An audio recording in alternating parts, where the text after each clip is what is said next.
Professeur Moale Kombi, Samuel Eto'o, deux oiseaux pour célébrer la paix des braves. Les deux hommes ne s'étaient pas vus il y a belle lurette, ni lors des réunions préparatoires des Lions indomptables relatives aux éliminatoires de la Coupe du Monde 2026 et de la Coupe d'Afrique des Nations 2025, et encore moins dans les tribunes des stades. Samuel Eto'o ayant toujours pris soin d'éviter le MINSEP en se faisant représenter. La finale de la Coupe du Cameroun disputée dimanche dernier au Stade Amadou Ahidjo et qui a vu la victoire de la Colombe du Dja Lobo sur l'Aigle de la Menoie aura été l'occasion pour les deux hommes de se retrouver d'abord à la veille de cette rencontre pour régler les derniers détails liés à l'organisation et ensuite avant la finale avec ces images du coup d'envoi où ils ont partagé le parfait amour, échange, souris, etc.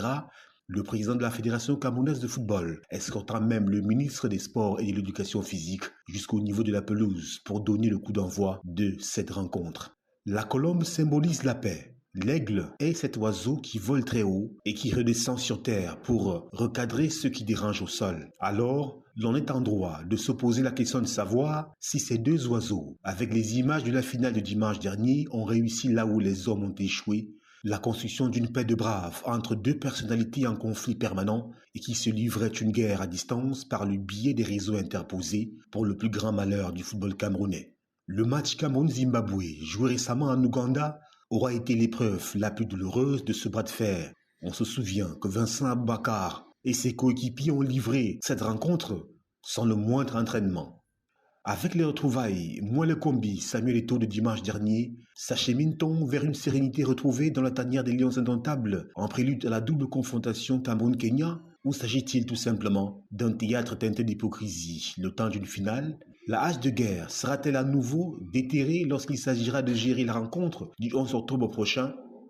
Et déjà, de sources dignes de bonne foi, le MINSEP et l'ONIES, en charge de la gestion des stades, deux entités incontournables pour la préparation de cette rencontre, ont brillé par leur absence lundi dernier à Douala lors d'une réunion présidée par le président de l'Africa Foot, en prélude à ce match. Et quelques heures après, l'on apprenait cette suspension des stades pour une durée de 6 mois de Samuel Eto'o fils par la FIFA. L'instance fêtière du football mondial l'accuse d'avoir posé en Colombie des actes contraires à l'éthique sportive. C'était au cours des huitièmes de finale de la rencontre Cameroun-Brésil de la Coupe du Monde féminine des U20.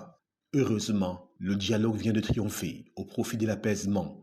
En effet, sur très haute instruction du président de la République, un communiqué conjointement signé le 1er octobre 2024 par le ministre des Sports et de l'Éducation physique et le président de l'Africa Foot vient enterrer la hache de guerre avec un encadrement technique mixte et élargi prenant en compte les choix de chaque partie. C'est dire que la sérénité est en train d'être retrouvée et le premier baromètre d'évaluation de cette décrispation sera la rencontre déjà ultime face au Kenya le 11 octobre prochain.